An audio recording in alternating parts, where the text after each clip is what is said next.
بشهادتي فنفوز فوزا عظيما.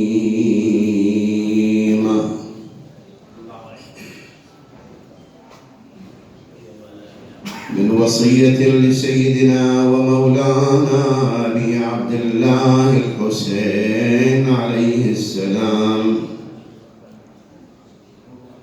لسفيره وابن عمه مسلم بن عقيل: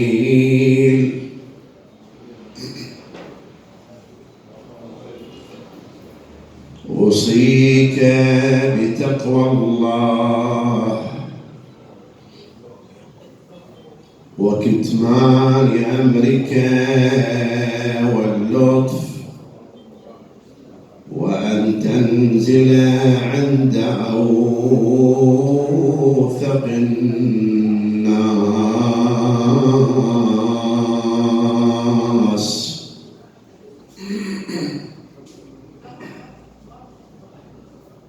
وصية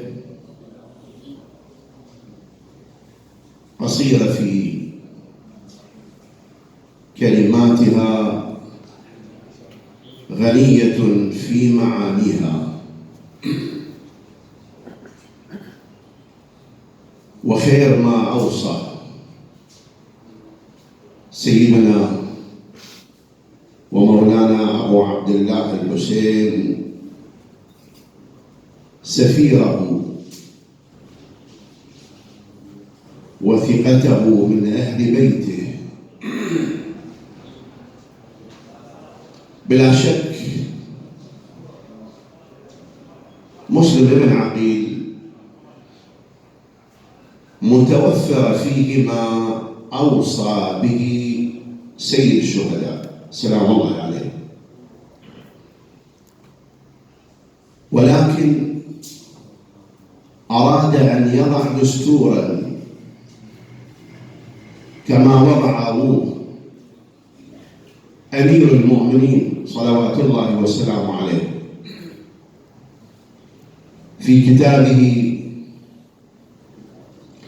لمالك الأشتر رضوان الله عليه: دستور كامل متكامل جامع مانع. سيد الشهداء اختصرها بكلمات قليلة الذي نحتاجه من كل مسؤول أن يكون عنده تقوى الله عز وجل. ولذا أول وصية أوصى سيد الشهداء سفيره إلى أعقد مدينة عرفت وهي الكوفة. الكوفة عبارة عن خليط غير متجانس من مختلف الأديان والقوميات والقبائل والعقائد، كلها مجتمعة وين؟ في الكوفة. وصدق من قال بأنه ما يوم اجتمعت كلمة الكوفة على شيء إلا على قتل الحسين صلوات الله وسلامه عليه،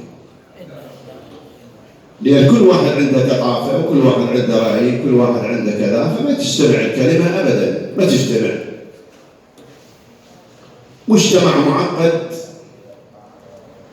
ولذا الإمام الحسين صلوات الله وسلامه عليه اختار الشخصية المناسبة، الرجل المناسب وين؟ في المكان المناسب. وإحنا ترى هاي مشكلتنا، إحنا مشكلتنا أنه ما نضع الرجل المناسب في المكان المناسب. والله لو وضع علي بن أبي طالب في المكان الذي أراد الله له أن يوضع فيه لسار بكم، كما يقول عمر بن الخطاب، لسار بكم على المحجة البيضاء. لاحظوا شلون. ولكن هاي مشكلتنا احنا، على كل حال أوصاه بتقوى الله،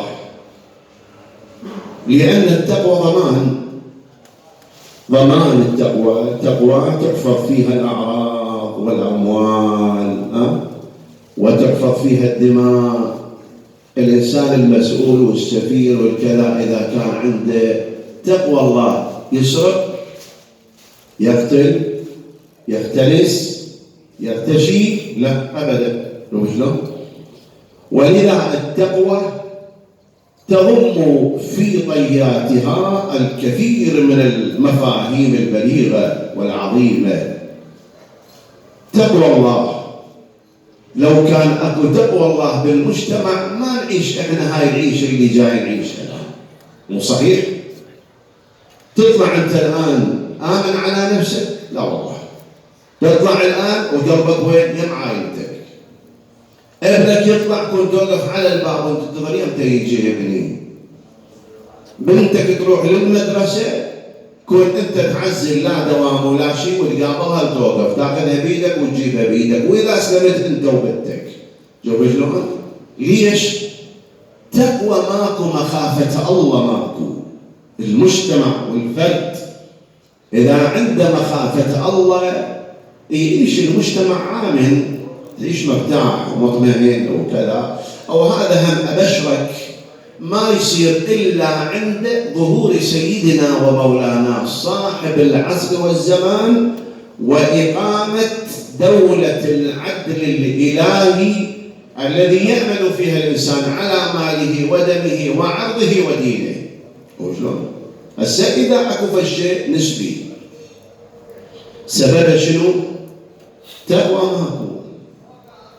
ولذا نلاحظ أن الإمام الحسين عليه أفضل الصلاة والسلام أول وصية أوصى بها خير سفير من أهله مسلم بن عقيل: أوصيك بتقوى الله. زين، بعد ماذا أوصاه؟ أوصيك بتقوى الله وكتمان أمرك. أهم شيء في العمل الحركي كتمان السر، كتمان الأمر. ولذا شفت ترى كثير من الناس راحوا لأنه كتمان ما موجود في عملهم. وأهل البيت يؤكدون على هذا المفهوم جدا في العمل، أنه لا بد يصير عندك كتمان. ليش؟ لأنه رب كلمة تسيل بها دماء وتهتك بها أعراض. زين؟ وإلا أنت الآن شوف التهريج هذا الآن الموجود. تعال إلى بعض فضائياتنا. زين؟ أنا وأنت وكل واحد ينتمي إلى البيت الشيعي، إحنا نعرف فلان وفلانة شنو تاريخهم لو ما نعرف. زين، أنت الآن لما مخلي لك فضائية وتهرج مثلا، زين أنت تريد تعلمني أنا ابن البيت الشيعي أعرف شكو بيه. صحيح لو مو صحيح؟ شنو الغرض من وراء ذلك؟ لما أنت الآن تخلي لك فضائية وتطلع أحاديث قوة تطلعها شلون أهل البيت قدعوا بفلان وفلان ومن تبرأ منهم كذا ومن كذا. زين، الغرض منها شنو يا عزيزي؟ أنت الرسالة اللي ما تريد توصلها، إذا توصلها إلي أنا أخوك الشيعي أنا هاي موجودة عندي. إذا تريد توصلها لغيري مو وصلها بهذا الأسلوب. هذا الأسلوب اللي جذب أو جاب لنا الآلاف ممن يحمل الحقد على قلوبنا ودخلوا إلى بلادنا أو ضحية راحة وخيرة شبابنا. صحيح لو مو صحيح؟ خيرة شبابنا. قاعد أنت بلندن وما تعرف وعليك حمايات وعليك كذا وعليك، ونعرف الدوائر اللي تحركك. فلان هكذا عرضها وفلان هكذا عرضه وفلان. احنا ما محتاجين هذا التهريج، وهكذا مو ثقافة أهل البيت أبدا. أهل البيت حاولوا أن يحفظوا دماء شيعتهم بكل وسيلة من الوسائل. لاحظوا شلون؟ أنا كنت الله يرحم السيد محمد سعيد الحكيم رحمة الله على أرواحه. هذا الرجل عاش ويانا بالسجن 10 سنين أيام الطاغية، ويش الأيام الصعبة المرة، وراحوا ضحيته كثير من الشهداء وكذا. اليوم كنا قاعدين يمنا، قال شوفوا أنتم الآن تصعدون منابر وبعضكم مبلغين وبعضكم يطلع بالفضائيات وكذا. شوفوا احنا كشيعة بيت شيعي احنا نعرف شنو، نعرف زيد وعمر وكذا. قال اما انتم تطلعون على فضائية وتحشون، لان هذا اخوك اللي عايش في الكويت راح يحارب، هذا اللي عايش الان في دولة يحكمها فالإنسان مو على خط أهل البيت. شوف هذا ايش راح يسوي؟ راح يدمرنا. أولاد ندعو المدارس باكر يطردوهم، وصارت وشفتوا أنتم الأحداث اللي صارت بالكويت وغير الكويت. الهدف منها شنو يا أخي؟ شنو يعني؟ أنا قاعد وقال الإمام الصادق فلان كذا كنت تبرعون منه وكنا كذا، وقال العالم الفلاني بأنه إحنا عندنا القرآن هم محرف وقال فلان، وتطلعون بهاي الروايات حتى بعضها ما إلها صحة ومكذوبة على أهل البيت، وبعضها ضعيفة السند وما نشتريها وحديث آحاد وما أدري شنو، وأنت تهرج بيها على الفضائيات. شو القصد منه؟ قصد تبيع دمي، تبيع عرضي، تبيع كذا. شوف على كل حال، فكتمان الأمر مبدأ ضروري يؤكد عليه أهل البيت، وأكد عليه سيدنا ومولانا الإمام سيد الشهداء في وصيته لسفيره وابن عمه مسلم بن عقيل. بعد ليش أوصى؟ وأوصيك باللطف. اللطف شنو؟ اللطف مراعاة درجات المجتمع. تعرف المجتمع مو كله سوى، صحيح المجتمع بالمثقف وبالجاهل وبالكبير وبالصغير زين، مختلف الأهواء ومختلف الآراء ومختلف كذا. وخصوصا أنت الآن لما تجي إلى مجتمع الكوفة، شنو مجتمع الكوفة؟ كلهم شيعة وباكر تلاقون مسلم بن عقيل ويطلعوا له عراضة. لا ما كون يجي. وشلون؟ مجتمع يحتوي على الخوارج والأمويين وغير ذلك من المدارس الفكرية المنحرفة، كلها كانت مجتمعة وين؟ مجتمعة في الكوفة.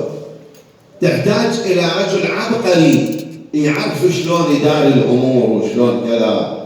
مو أجي أنا بمجتمع أفرض الآن، يعني أفرض الشيعة بيفت 40% والبقية مختلف الآراء والأهواء والعقائد. أنا ما يصير أنظر فقط إلى بعين واحدة إلى من يتبعون له، لابد أن يكون عندي ثقافة مراعاة إلى كل المجتمع، اللطف، وأكلم كل بقدره. شوفوا شلون؟ فلابد أن نراعي كل مجتمع. أنا لما أروح أراعي يصير عندي فخبرة في علم النفس، تصير عندي مداراة للمجتمع. ولذا شوف الإمام الصادق صلوات الله وسلامه عليه، الأنبياء وأهل البيت يكلمون الناس بقدر عقول من؟ عقولهم لعقول الناس، لا عقول الناس، مو بقدر علم الإمام.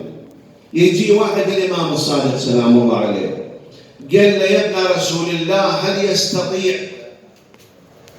ربك أن يجمع هذا الكون في بيضة؟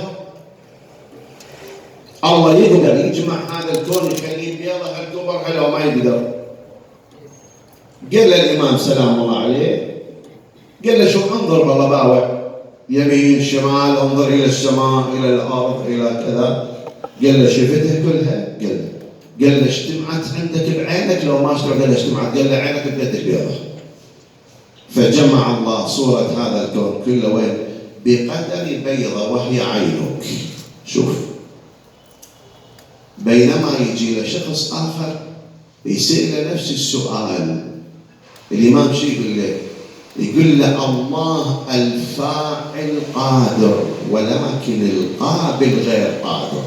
شوف شلون كلم الناس بقدر عقله. يعني أنت الآن لما تجيب لك لتر من الماء وعندك فد جلاس صغير، تقدر أنت تديره هنا لو ما تقدر، لكن هذا الجلاس يستوعب لتر من الماء؟ لا يستوعب. ليش؟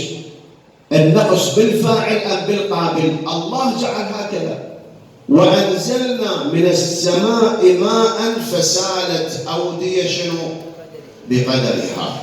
شوف، بقدرها مو بقدر الماء. ولذا لا بد للإنسان أن يكون عنده ثقافة باللطف ويا الناس، يعامل الناس على قدر عقولها.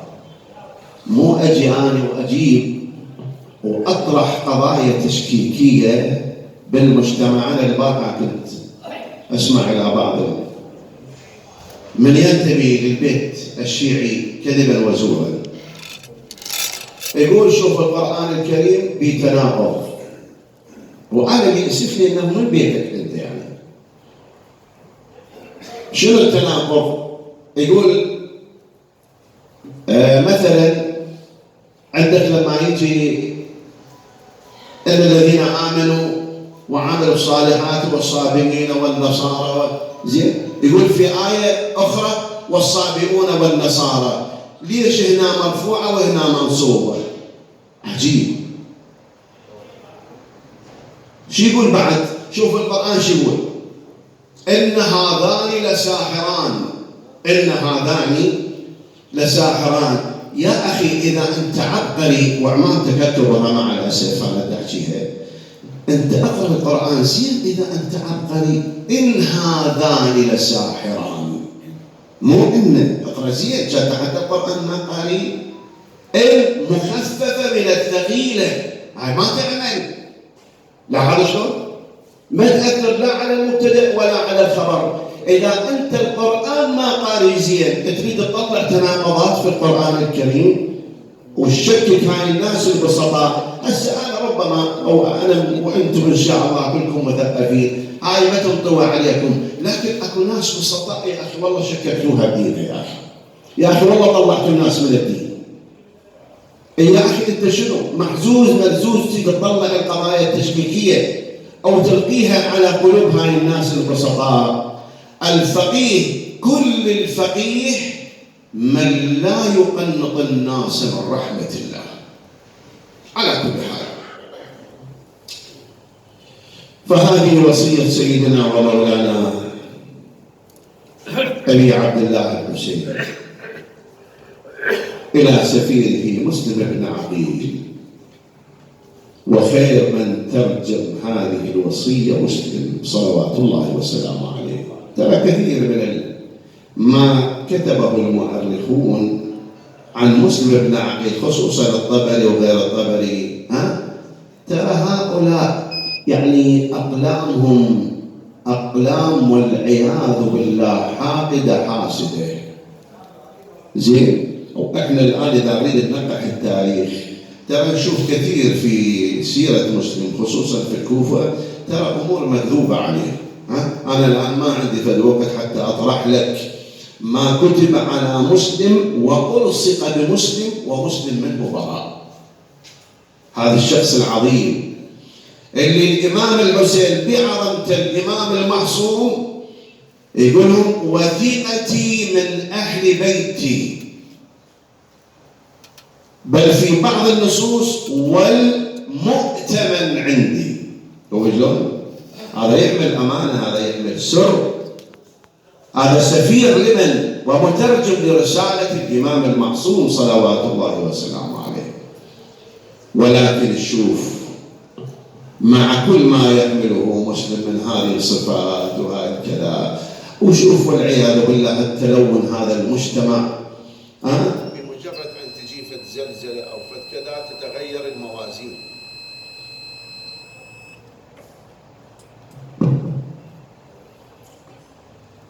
وإلى المجتمع الذي بايع مسلم بن عقيل نرى مسلم بقي وحيدا فريدا،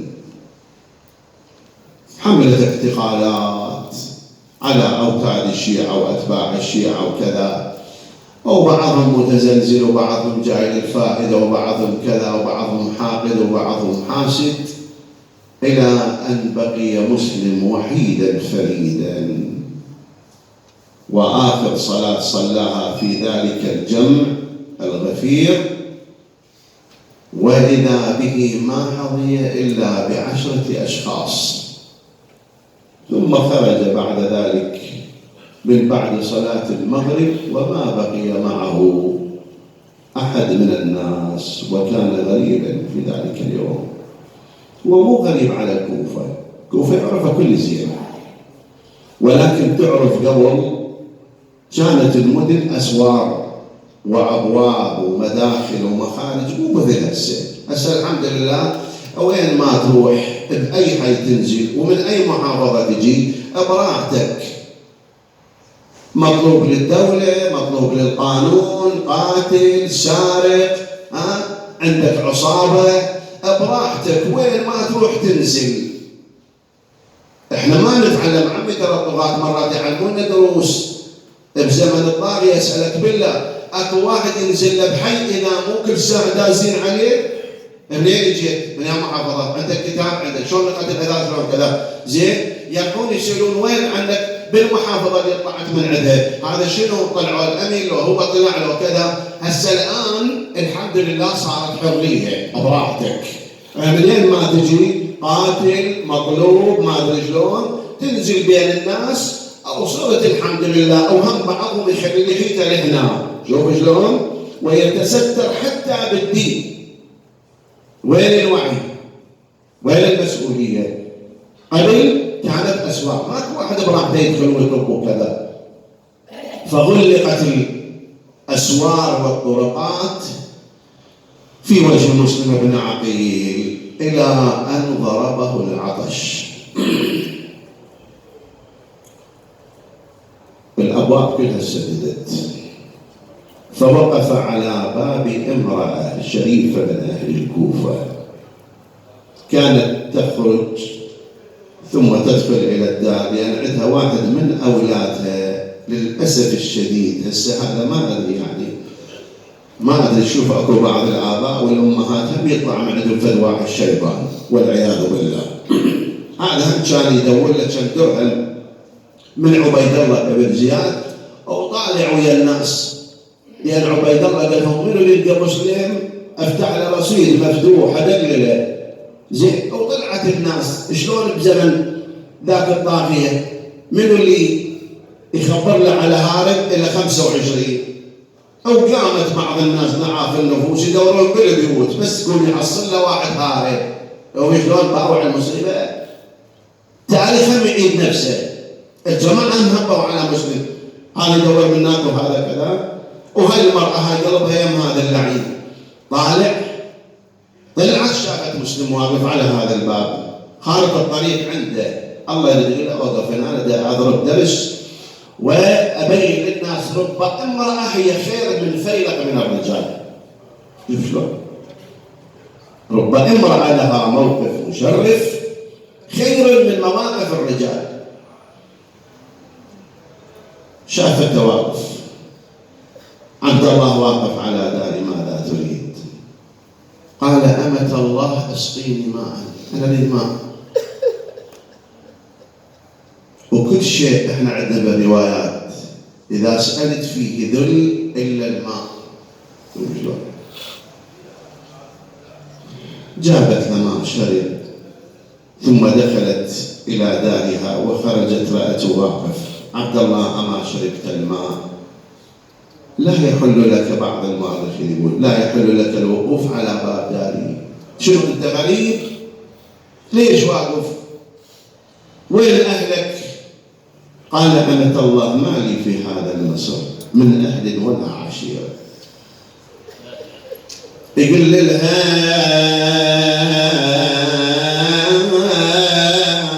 وعين مستديره لا أهل عندي ولا عشير، غريب غريب وعمام بغير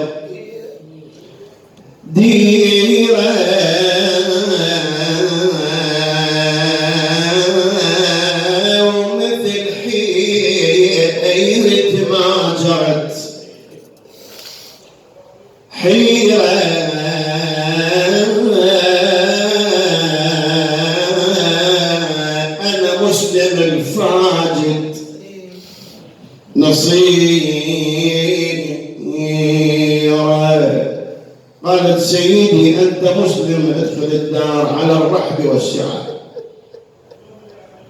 ضيفته، دخل إلى دارها، ولكن تلك الليلة ما هدأ، مشغول بالعبادة بطاعة الله. بين المرأة تدخل عليه تقول له سيدي ما رأيتك أكلت طعاما لا شربت ماء، قدمت الطعام ما أكل. قال أمة الله هومت عيناي، رأيت عمي أمير المؤمنين وهو يقول يا مسلم الوحاء الوحاء العجل العجل، وأنا أعلم هذه آخر سويعة من حياتي. بينما هي تكلمه وإذا بابنها اللعين دخل الدار. ما أراك تكثرين الدخول والخروج في هذه الحجرة، شنو السبب له؟ قالت بني اعلم أن مسلم بن عقيل في دارنا وإياك أن تفشي الخبر. دير بالك يا يمه، دير هذا ضيف عندنا وداخل بدارنا وهذا سفير الحسين، لا تغرك الدنيا والدراهم والكذا وتروح تخبر عليها يا وليدي، دير بالك. لكن شوف هذا اللعين سرعان ما ذهب إلى عبيد الله بن زياد قال له يا أمير الجائزة مسلم بن عقيل في دارنا.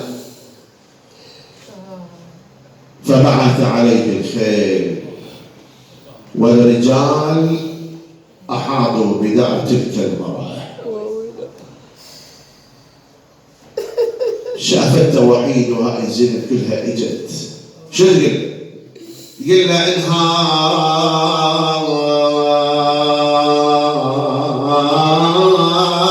جوك القوم يا حي يا حي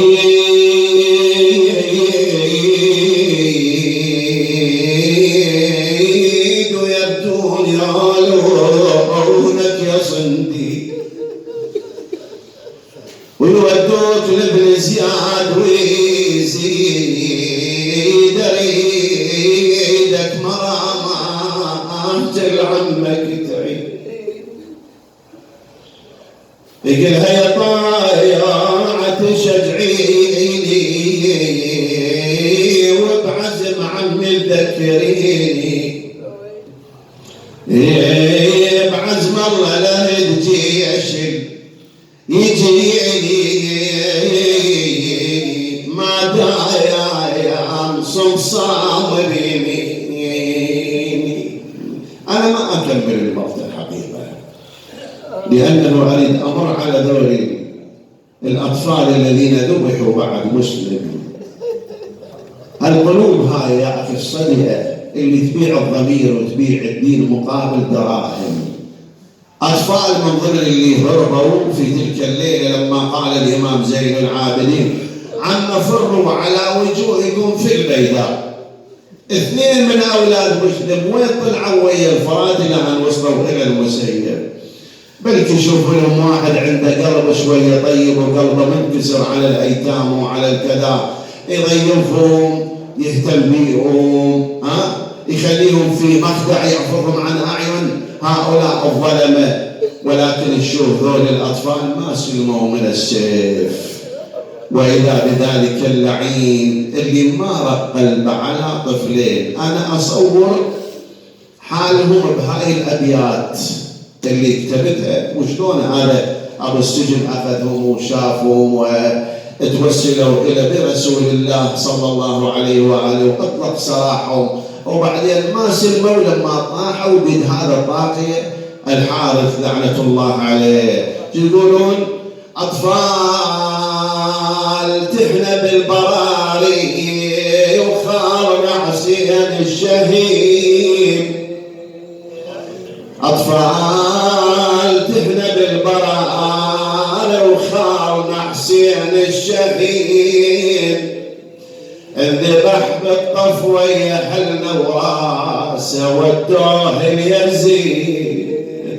أطفال تحنى بالبراري ومن ظلت حايرة. صدنا من حلقة وخيمنا الخيل جتنا غايرة. فرهدا كل اللي عدنا قامت دايرة هجمت الغار علينا وقع الغبر العميق. مسلم المخذول ابونا وامنا بتحدر علي ذبحت كلها اهلنا وما بقى عدنا ومنا ظلت وحيده الهمها بينا ينجلي بعد صعب نشوف امنا والدرب ليها بعيد. ارحمنا يا سجان وجهك على الله والنبي كربلاء ذبحت اهلنا وامنا راحت بالسبيل شلنا مؤمنا الزكيه وجنة جدنا أجنبي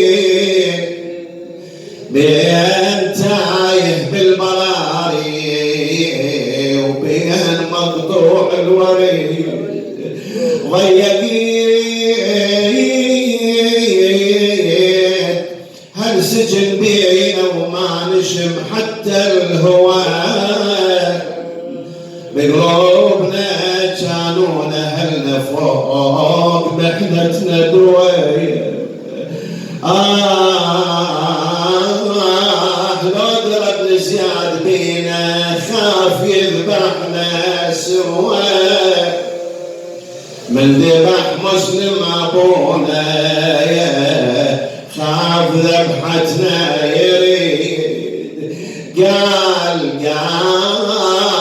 يا خجلتي منكم ومن رسول الله الامين والبتول ام الائمه ومن امير المؤمنين.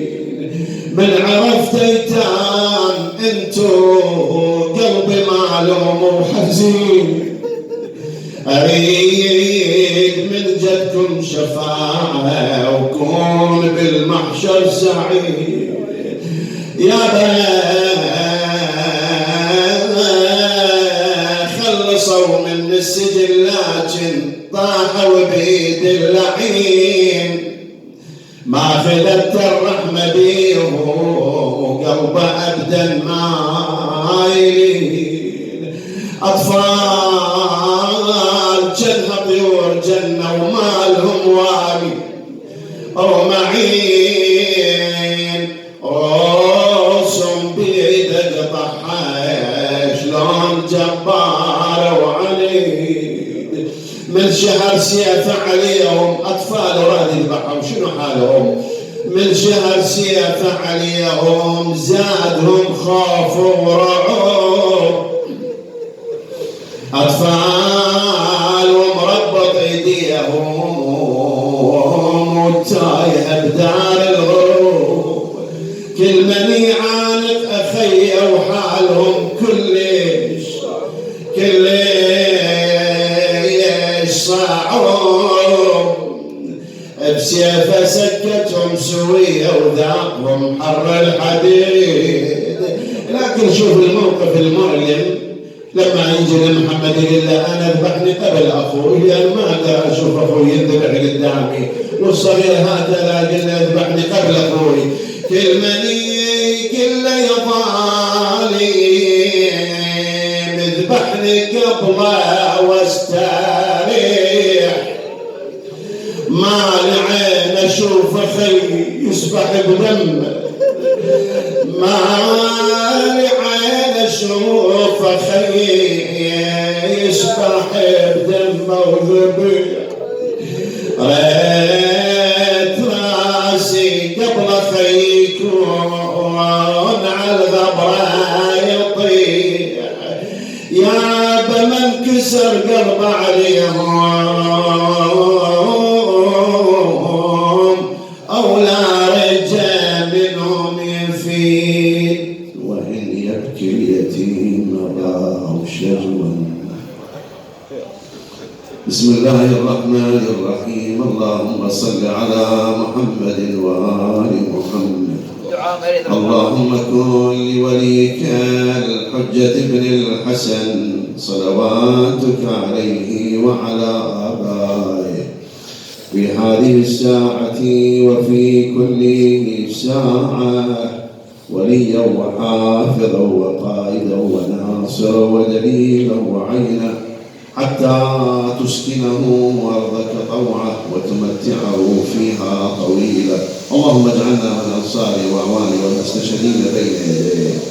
اللهم من على مرضانا بالشفاء والعافية لا سيما المنظورين. من كان في مجلسنا هذا طالب حاجة اللهم اقضي حوائجهم بحق باب الحوائج مسلم بن عقيل يا الله.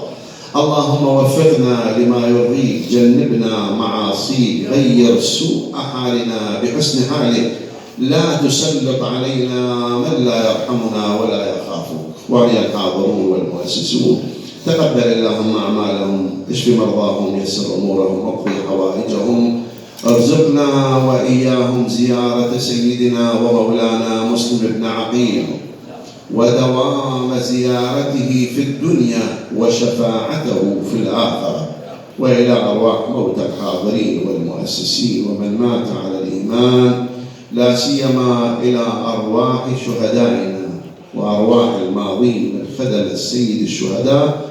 رحم الله من قرأ الفاتحة مع الصلوات. صل على محمد وآله. أنا أعتذر من جناب السيد الله